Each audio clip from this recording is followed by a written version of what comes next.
Imagine someone sets two coins on a table in front of you. One is solid gold and the other is silver. You can only pick one. Basic human instinct drives almost everyone to grab the gold.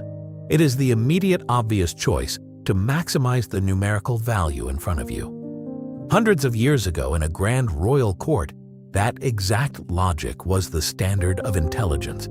The kingdom relied entirely on a brilliant minister, a man whose sharp mind and flawless counsel drove every major decision the king made.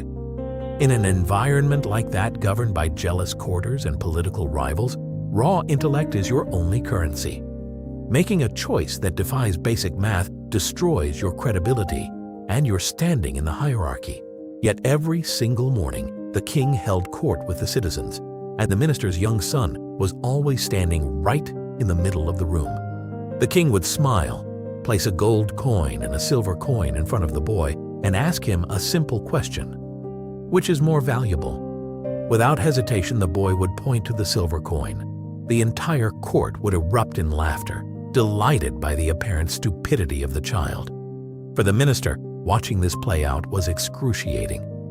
He was a recognized genius, forced to stand in absolute silence, while his peers openly mocked his own flesh and blood. Why would the child of the kingdom's smartest man willingly subject himself to daily humiliation, actively choosing a lesser fraction of wealth over a fortune in gold? Unable to take the embarrassment any longer, the minister pulled his son aside at home. He gently asked why the boy kept telling the king that silver was worth more. The boy immediately answered that gold was, of course, the more valuable metal. He completely understood the basic economics of the situation. To prove it, the boy walked his father to his room and opened a small, heavy wooden chest. Inside it was overflowing with a massive gleaming pile of silver coins. The boy calmly explained his strategy. Every time he picked the silver coin, the king laughed, felt superior, and walked away. The mockery was simply the overhead cost he paid to keep the daily payouts flowing. The day he picks the gold coin, the joke dies. The king stops asking the question, and the steady stream of money shuts off permanently. The boy passed the true test. He exploited a massive spot in the king's ego, trading a momentary flash of public pride for a continuous accumulation of wealth. To fully break down the mismatch between what the king thought was happening and what the boy was actually doing, we have to look at game theory.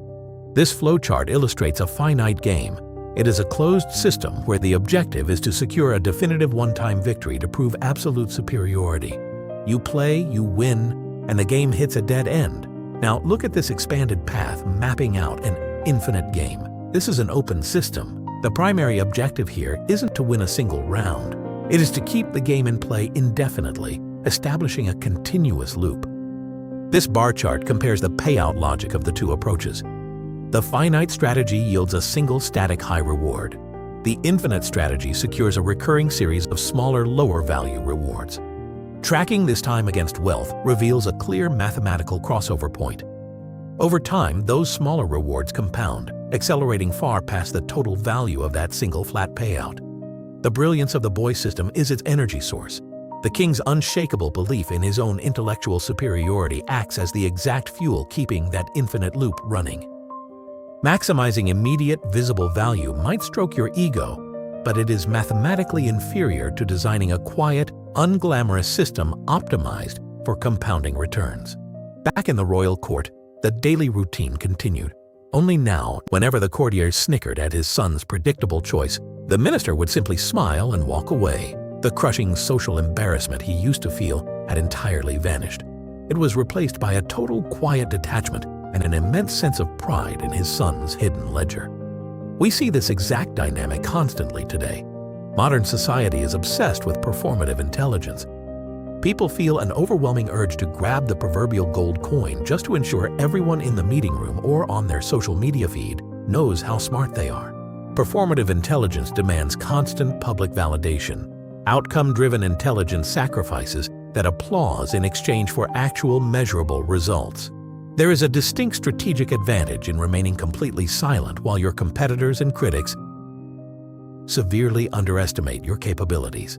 It gives you the space to operate without interference. True wisdom rarely requires an audience. Sometimes the most profitable strategy you can deploy is letting the world call you a fool while you quietly build an empire.